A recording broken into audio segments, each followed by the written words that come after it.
Greetings viewers, and welcome to the April 2015 playlist from Black Metal and Brews. As with the last one, well actually even unlike the last one, this one was kind of without a format or without a theme. It was fun to do the one based on the music writing exercise, but I'm still not sure. Maybe from here on out I'll do like genre or era or concept based playlists, but today I'm just sharing 10 songs based on things I've been listening to lately with you guys. A lot of nostalgia in here, kind of coincidentally. Just, sometimes you go through a period where in your downtime you listen to a lot of stuff that you haven't heard in a while.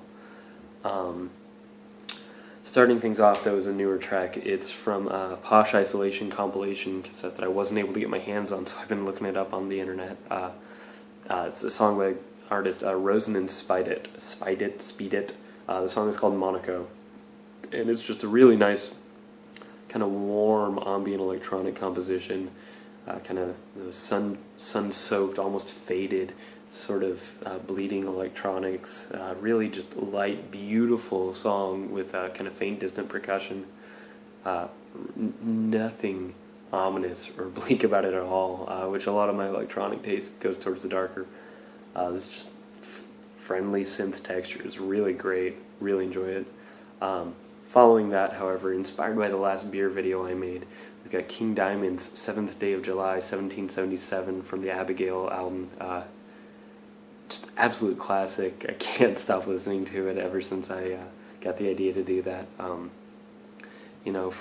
the kind of acoustic guitar intro to the wailing guitars that kick in and his just absurd over-the-top lyrical direction with it. It's just so much fun, so silly, but so incredible on a musical level. I've said it a million times, there's nothing like King Diamond. It's just an awesome song, and I didn't get to fit that one into my video, so here's kind of my cheat on that. Following that, because I recently read Zachary Lipez's, I hope I'm pronouncing your last name properly, my friend, review of Lasher Keen's Middle Kingdom. I've been revisiting their prior works, and I've got the song Trembling Dreams from Mantic Poetry, Oracular Prophecy in here, because that's still, that was the first song that really reeled me in. While Quest to Question was the first song of theirs I heard, because I saw them live and they opened with it. Trembling Dreams was what really just caught my fancy, caught my imagination. Just a voyage of a song within that one track. You've got everything from mournful to whimsical to just off the wall, bizarre little sounds. Really great song. I don't know if I'll ever get tired of it. We'll see. It's been a year. We'll see 5-10 years from now. I have a feeling it'll still kind of catch my imagination's attention. Up next, kind of cut from a similar mold but very different sonically, is Ulver's song Capitel 1, Troldskog, Faren from the classic Bergtatt. I always listen to Ulver. Ulver's a favorite band of mine, and Bergtatt was one I didn't listen to as much back in the day, because I really have been taken by Ulver's electronic work for pretty much the entirety of my obsession with them, which is now a decade or so long. But I will say I got that, the trilogy box set from Century Media, and it really inspired me to give their metal stuff more of a thorough listen. I already knew it and enjoyed it, but it's really rekindled my interest, and great. What a wonderful way to open an album. And if you like black metal, if you like anything of that nature, give it a shot. Oh, hi. Jareth the cat is talking to me. Today, the day I'm filming this, is Jareth's second birthday, and I'm not supposed to be ignoring her. I'm not supposed to ignore her ever, though. Ooh, that's a good belly rub. There we go. Following Ulver is another band I'll say is easily one of my favorite artists of all time, is The Cure. The song New Day. It was a B-side from the mid-'80s. I don't know which album because I'm bad. I know it from the Join the Dots B-sides box set, which was 4 CDs. I bought it, I think, the day it came out when I was in high school. And that song just really one of the darker places that band has taken their sound. not anything like, if you're familiar with like Friday I'm in Love or Just Like Heaven, those are pop ballads, but this is, I don't know, Robert Smith losing his mind and making some really dark, sparse music. Very unlike anything else that group has created that I can think of. Well worth your time if you like kind of unchained experimentation within the general loose concept of the post-punk framework. Speaking of loosely post-punk, or at least drawing some influence from it, we've got A Pregnant Light with Circle of Crying Women from last year's My Game Doesn't Have a Name LP. One of the songs that really stuck with me the most from it, and I think with a lot of people who really connected with the album, just urgent, passionate, pained, sorrowful but strong, black, hardcore, new wave. It doesn't need a name, hence, I guess, the album's title. There's no point trying to confine or describe A Pregnant Light. It's very heavily melodic, but ferocious and urgent. It's important.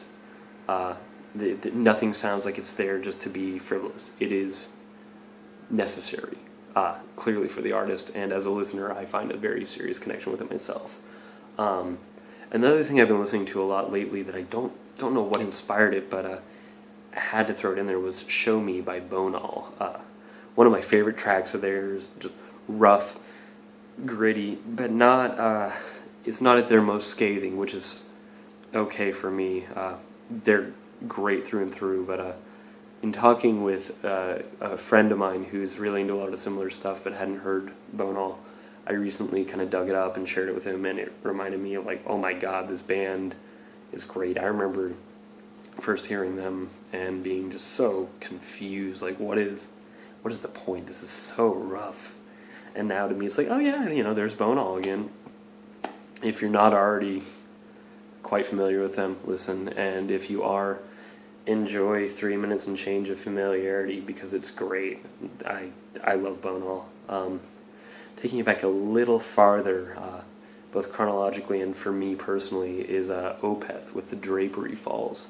A song I've been reviewing, or a song that's part of an album I'm reviewing, had a similar riff to the opening of this song, and it took me back to high school.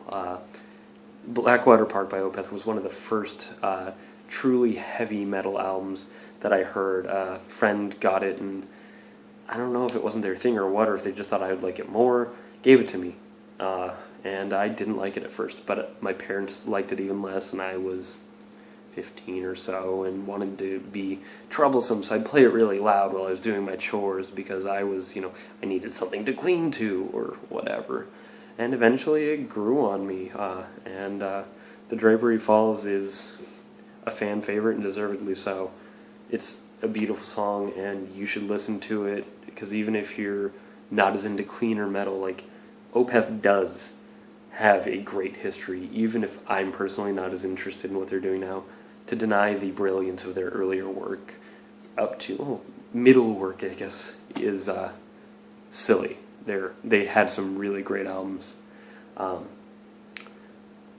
been thinking about Discordance Axis a bit lately, and I chose to include their song Jigsaw in here because I recently, for the first time in years, I think 5 years, got together with a friend of mine who was in one of my first bands with me, and somebody, I guess, heard a recording of ours and asked if it was a Discordance Axis recording, which is like the coolest and weirdest praise you could ever receive. And no, I'm not trying to toot my own horn, but it had me thinking about Discordance Axis because I love that band, and they, such.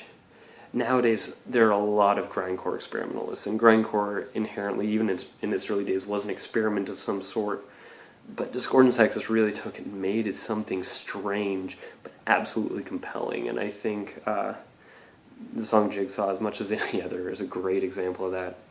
And closing things out, this one I actually was just inspired to throw in there in the last day or two, because the artist Zombie recently or maybe just for the first time even issued, I think it's called the Zombie Anthology. It's a collection of their earliest demos, really old school horror inspired soundtracks. And it made me think of their song Spirit Animal, which is one of my favorites. I used to fall asleep to it all the time, which kind of led to good but also creepy sleeping music. And I think that's kind of what makes it great, is it's got this kind of majestic vintage synth sound, but it's also unsettling. And I thought, it would be a wonderful way to close out this playlist. If you love, hate, have no opinion whatsoever about these songs, leave a comment, let me know, whether it's here on YouTube or on the Patreon where I'm posting this from. I hope that you will enjoy this, and whether you find something new that you hate, or you find another chip in the facade of my heavy metal personality, I hope that this is an enriching experience for you, as it has been for me. I'm Ben. I'll have more black metal and brews for you in the near future. For now, enjoy April 2015 playlist. Cheers.